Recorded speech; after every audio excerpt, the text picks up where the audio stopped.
কোরআনের কোন সূরাতে যাকাত প্রদানের কথা স্পষ্টভাবে উল্লেখ করা হয়েছে? আলহামদুলিল্লাহ, সূরা আল বাকারা। আমি উত্তরটাকে নেব? আলহামদুলিল্লাহ। সঠিক। আলহামদুলিল্লাহ। আপনার উত্তরটি সঠিক হয়েছে। তাহলে আপনি কি আমাদের সেই সূরা বাকারার কিছু অংশ আমাদেরকে শোনাতে পারবেন? আলহামদুলিল্লাহ। বলুন।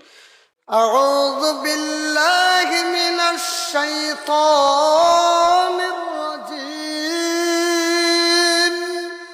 বিসমিল্লাহির রহমানির রহিম। وأقيموا الصلاة وآتوا الزكاة واركعوا مع الراكعين